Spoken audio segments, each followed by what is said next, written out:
Welcome in to BKL Nightly. Happy Tuesday, not the typical Wednesday that I am usually here because the Bills have a short week because they play on Saturday this weekend for the divisional round against the Broncos. I'm Rachel Leiber. Thank you so much for joining me here tonight. We're going to get you ready all things Bills. All things Broncos, not all things Broncos, but some things Broncos ahead of this matchup. The Bills, of course, the 6th seed in the AFC. The Broncos, the number 1 seed, had a bye week and are now preparing to host the Bills at home. Broncos are 14-3, and the Bills are 12-5. So I do think the Bills are favored right now to win. Maybe it's going back and forth a little bit, but should be a good one in Denver. Should be a fun one. All right, of course, we got to start with some injury updates, and we'll get right into maybe the best one for Bills fans. Josh Allen did practice today. He was limited on the injury report. He was listed with a foot injury, a knee injury, and a right finger injury. Now, that doesn't sound good, but he did practice, and we all know Josh Allen is going to practice. We all know Josh Allen is going to play as far as push it as far as he can go as far as playing to keep that consecutive starting streak alive and to be there for his team in the playoffs. Josh Allen doesn't seem like the type of guy who wants to miss a game, and certainly after what he said today makes it seem like that as well. He was asked where he gets his toughness from, his toughness to kind of bounce back from these injuries that he's been dealing with for the last few weeks. Injury after injury, foot, knee, right finger, like I said, keeps piling on for him, but he's got a certain toughness that he attributes to something that he had growing up. Country boy, out in the middle of nowhere. My worst fear as a kid was missing games. Like, even when I got in trouble, my parents would threaten, like, missing a game and not playing in it. And I was like, all right, I'll behave, So, I don't know. I just love being out there. Honestly, I feel like as a kid, sometimes that might be the most effective way to threaten your child to behave better is, okay, you can't do this. I mean, obviously, if Josh Allen loves football, there's a good way to motivate him to do the things he needs to do and be tough. And it seems like that has certainly taken him pretty far. I mean, he's the MVP of the National Football League, so I think it's working out for him so far, I would say. Okay, so good news for Josh Allen. He practiced today, like I said, was limited, but we got a lot of other injuries, maybe not as many as weeks past, but certainly quite a few on the injury report today. We'll run through them pretty quickly here. Terrell Bernard, calf injury, limited today.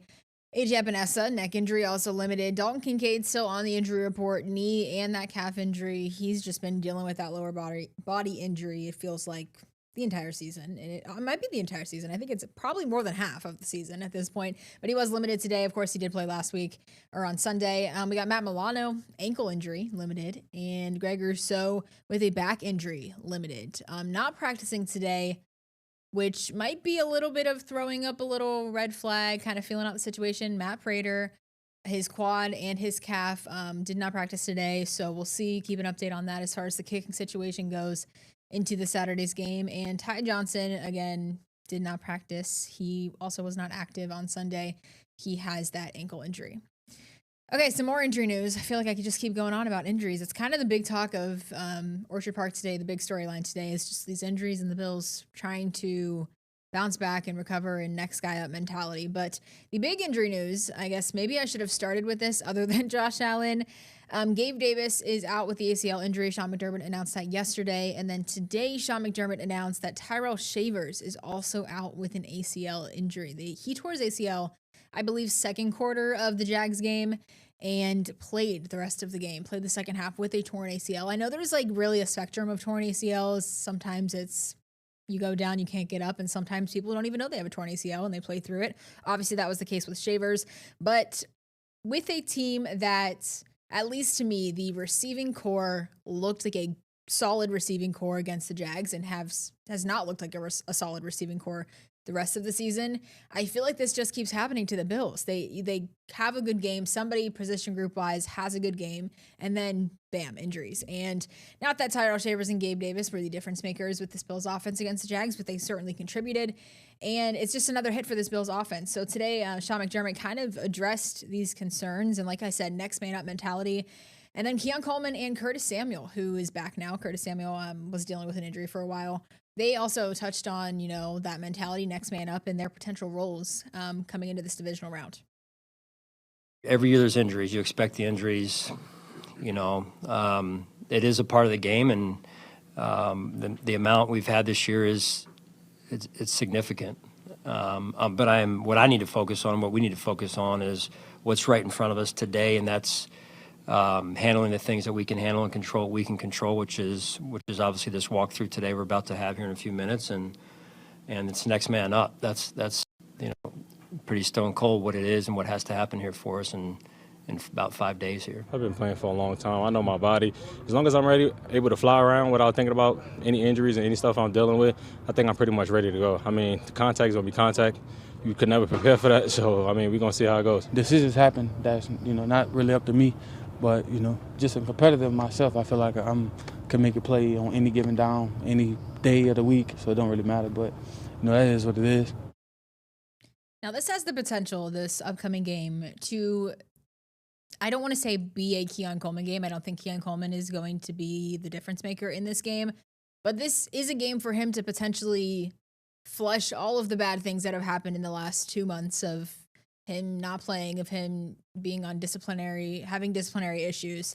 This could be a time for him to flush all of that and prove why he was a first-round pick, prove why he was projected in the beginning of the season to have this breakout role.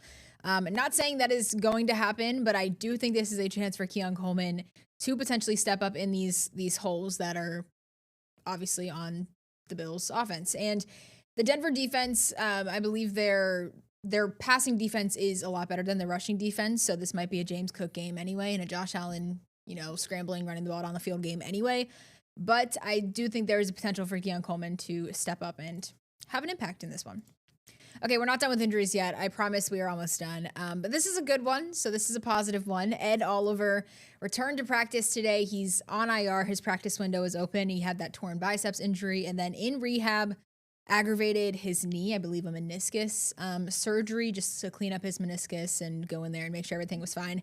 But he's back. So today, Thad Brown was out in Orchard Park, got to catch up with Oliver and talk to him about his return and potential of him playing this weekend or being, whatever the Bills season extends to, being a part of that and just what it's like to be back on the field and practicing with the guys. Ed Oliver was officially limited in his first practice back from the torn bicep injury. When it comes to playing on Saturday, he said he's excited, optimistic, but he doesn't know yet.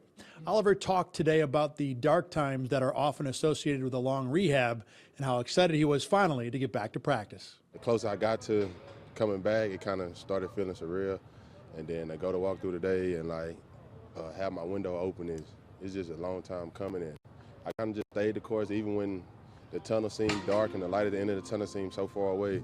I feel just better as a human, as a teammate, as everything, that I got to be out there with my guys. They kind of had me down a little bit. I was doing my thing and they were winning games and, they were, so happy. And I was like, damn, I want to be happy with them too. So it's good to get back to that. I feel kind of fresh. So, a lot of guys don't feel like I feel right now. So I don't know if I'm ready for that, but I know my body can take it.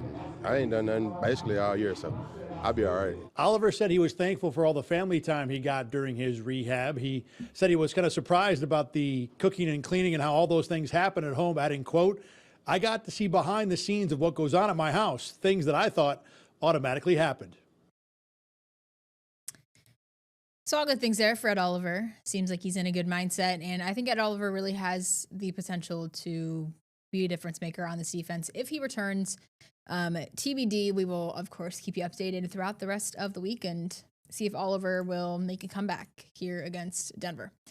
All right, it is now time for the BKL Nightly Roundtable. Thad Brown, Josh Reed, Carl Jones out in Orchard Park today, talking a lot about these injuries, a lot about what Denver brings to the table. So I'll let them take it from here. Welcome to another edition of the BKL Nightly Roundtable. I'm Thad Brown with Josh Reed, Carl Jones, the divisional round edition, getting serious. Not like it hasn't been serious earlier in the year, somewhat serious. Anyway, Bills have issues injury-wise, especially at wide receiver. Josh Palmer goes on IR last week.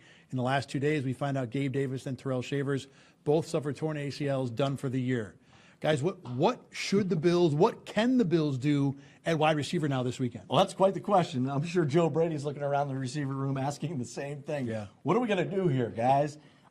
They're in a spot now where they're going to be relying on Keon Coleman, Curtis Samuel. I mean, here we are.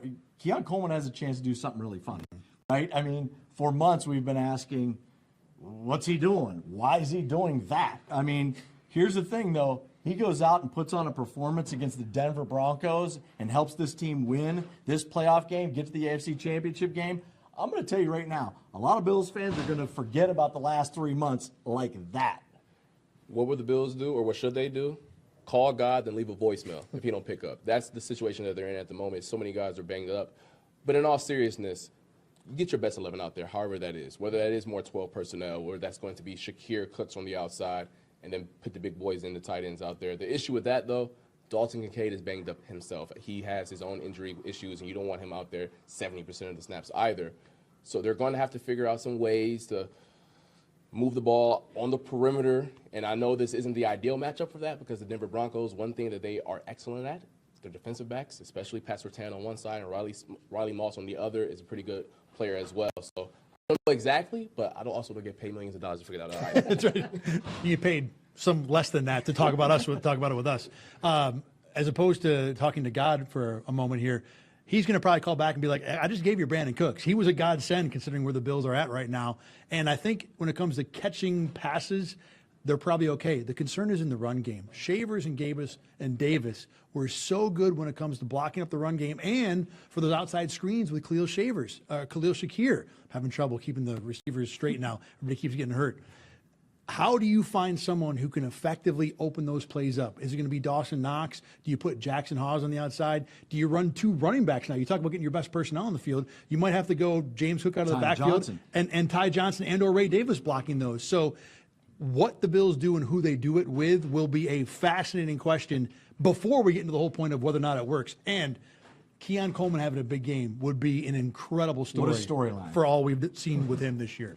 All right, let's move on to the other major injury news. Ed Oliver returns to practice. 21-day window is now open. Talked to him today. He said he's excited, he's optimistic, but I don't know if I'm going to play.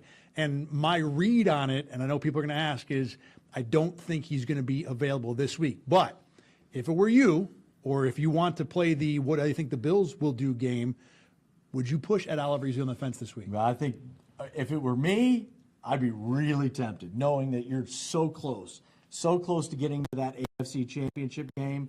Will they? I don't think they will. We've seen time and time again when it comes to injuries, the Bills tend to slow play it. And that's a benefit and kind of a credit to the organization and taking care of their players. I don't think so. You know, what it comes down to is, look, maybe you get a pass rush from a guy like Joey Bosa, and then we wouldn't be sitting here talking. If Joey Bosa has a big game against Jacksonville, gets to the quarterback a few times, we're not sitting here going, they got to get Ed Oliver back on the field. I know it's interior pass rush versus exterior, but at the same time, I would not rush him back. I'd be tempted to, but I wouldn't do it. I know a lot of people are going to say, well, he has all offseason to heal up. Why can't he go out there and play for 60 minutes? I know a little something about the human anatomy and all that. Soft tissue injuries is a little different from like a broken bone, so that's a little bit different when in terms of, oh, he can rush out there and heal up all offseason. No, I promise you he ain't trying to be on vacation in another sling dealing with a torn bicep. Having said all of that, though, if he's a player who's, let's say, at 70% right now and there's maybe like a high chance that he re-enters this week, it's just not worth it in my opinion. I'm with you guys. I think it's better, especially when you get Ed Oliver back. Have him be effective. Have him be a guy who can be an impact. Don't put Ed Oliver out there to just have the guy and maybe get 1 or 2 plays. I want a guy that I feel like I can push for, maybe not 100% of snaps, but give me 80 of what you would normally see from a defensive lineman, 80 good snaps, even if they wait to next week to see all that. To see next week, the Bills are going to have to get through the Broncos. That means defending quarterback Bo Nix, who the Bills saw last year as a rookie in the playoffs, as a second-year quarterback. How much of a threat do you think Nix is right now in general and this weekend against Buffalo? I think part of that equation and that question is Sean Payton. Because Sean Payton, he seems to pull all the right strings. I mean, he's been there, done that. You know, going into that Jacksonville game, I felt like one of the big advantages the Bills had was at the head coaching spot, right? Sean has been in so many situations in the postseason. Meanwhile, Liam Cohen, it was his first ever playoff game. That's not the case this time around. Sean Payton's done it all. He's seen it all. So when you're talking about Sean McDermott and what he was able to do against Trevor Lawrence, Sean Payton's going to look at some of that stuff and help Bo Nix kind of distinguish exactly what Sean McDermott's trying to do. If I'm the Bills, am I extremely threatened and paranoid that Bo Nix is just going to throw for 400 yards? Absolutely not. I think if you are the Bills, stylistically, Bo Nix is the type of player that they usually have their way with, and they usually have a lot of success with. The one caveat to that, though, this year they have been dominant in the fourth quarter. They've been one of the teams this year. They being the Broncos. The Broncos, that Yep. is, especially Bo Nix. He's been nails, especially leading the Broncos to several game-winning drives. And I think it kind of goes back to how frenetic of a quarterback he is. When he's just able to just let it rip and play loose, when they're up-tempo, he's a much different quarterback. But I don't know, something weird. When you watch the Broncos back, like the first 3 quarters of the game where they're just lollygagging up to the line of scrimmage and like, hey, he's calling it out there. It just feels like everything's moving too fast for him. But then 2-minute drill, fourth quarter when everything is, I guess, fast around him, but it slows down in his brain, he's a much different quarterback. So I think first 55 minutes, I don't think they have a problem. But if the game's closed in the last 5, it's weird to say a second-year quarterback has that aura to him. But the proof is in the pudding. Statistically, he's been the best fourth quarter quarterback this season. To me, I think he's been your typical second-year quarterback. I think there are good moments. There are some really good throws. He had a throw against the Packers where he threw a touchdown pass to Troy Franklin between 4 guys. Something that, why did you even pull the trigger? Oh, that was great. And the athletic ability out of the pocket, to me, is still very much a threat. It's not the threat. It is a thing you got to worry about because he can extend plays. He can make plays out of structure. But as a second-year quarterback would be, and kind of to your point about him being frenetic, he does get a little scattershot. He does get a little out of control. And that is a spot where you would think Sean McDermott, coach defense, and all the veterans on this defense will take advantage. So I think he's better than the guy the Bills took apart last year in the playoffs, but not Trevor Lawrence, not anyone that's going to be – if we're talking about Bo Nix is the reason the Bills lost that game, either he played wildly out of his mind or the Bills had a huge problem. Exactly. Right. All right, that's going to do it for this edition of the BKL Nightly Roundtable. For Carl and Josh, I'm Thad. Let's go back to you. All right, thank you guys. We're going to take a pretty quick break here. Up next, Thad is going to answer some questions out in Orchard Park. All you need to know, part 2 after the break. That's after this.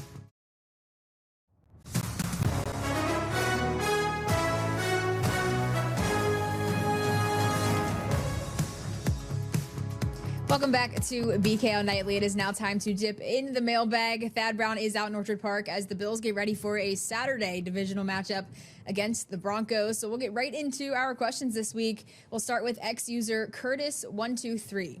This user says Joey Bosa is horrendous against the run. He's been the main reason all season that the Bills have given up the long runs. Thad, do you think it's time to just play Bosa on potentially just passing downs?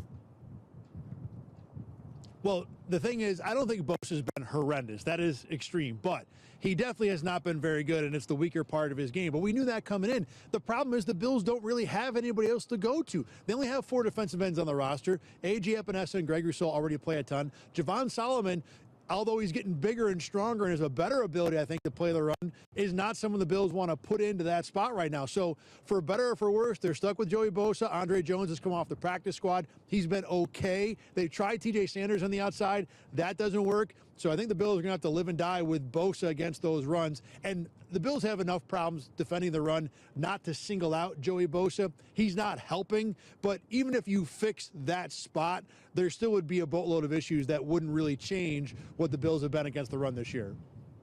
Now, you say a boatload of issues. This next question, this user also sees a boatload of issues with the offense and with the defense for the Bills. So from Blue Sky user, the Manhattanite, what is going to be done at depth wide receiver with Gabe Davis out? And what are the Bills going to do at safety opposite Cole Bishop? We know Jordan Poyer's, of course, out. And Jordan Hancock is the one that stepped up for him.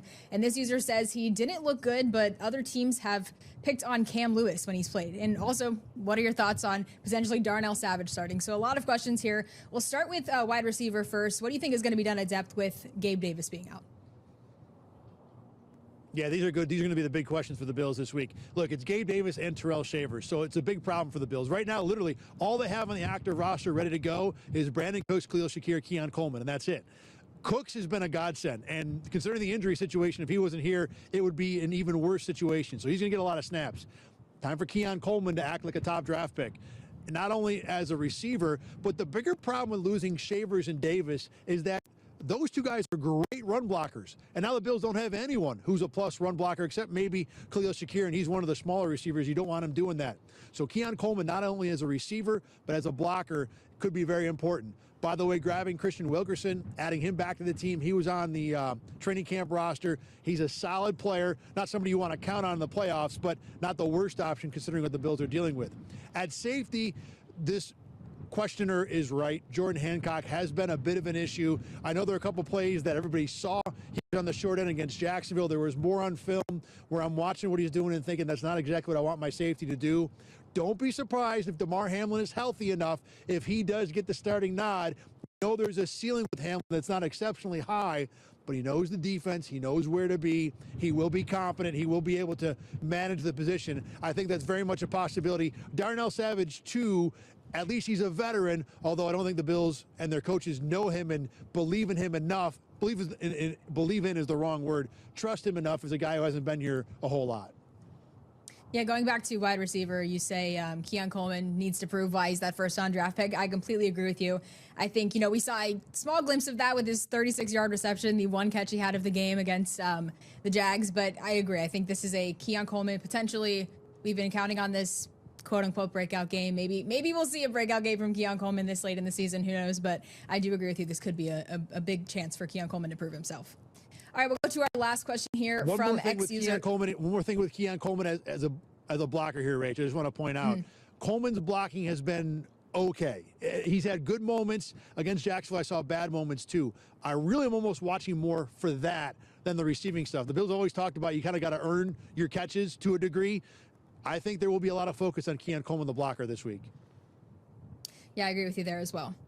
All right, we will go to our last question here from X-User LFG Buffalo 716. What happened to Larry Ogunjobi? Thad, what happened to him?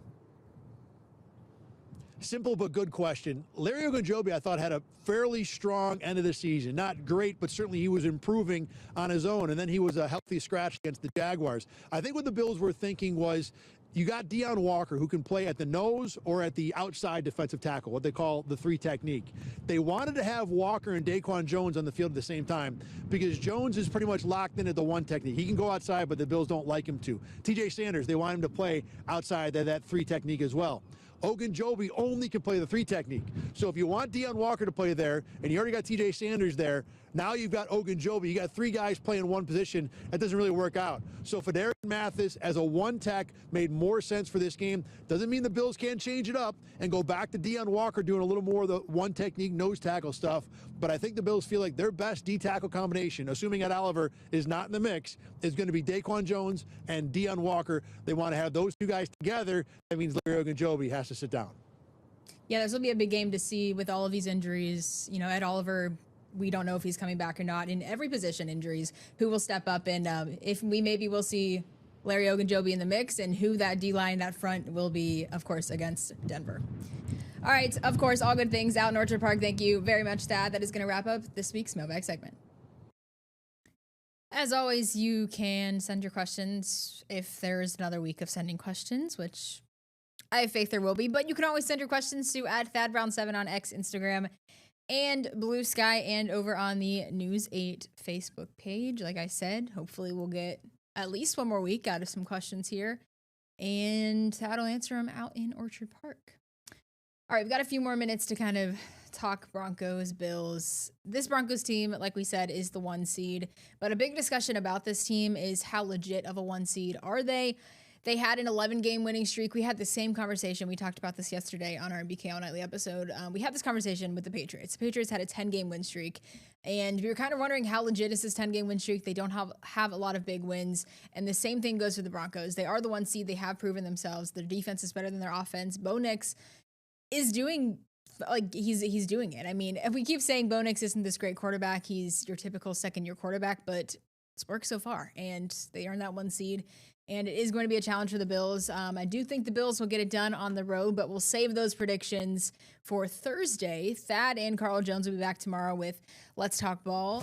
We'll be back on Thursday with our last BKL Nightly of the week. And then, of course, on Saturday, not Sunday, Thad and Caleb will have your post-game reactions. But for now, for Thad Brown, for Josh Reed, for Carl Jones, I am Rachel Liber. Thank you so much for watching BKL Nightly. We'll catch you next time. Get the Rochester First streaming app today for everything you love from News 8 On Demand, plus exclusive shows you won't see anywhere else. Search ROC and download for free on Roku, Amazon Fire, and Apple TV.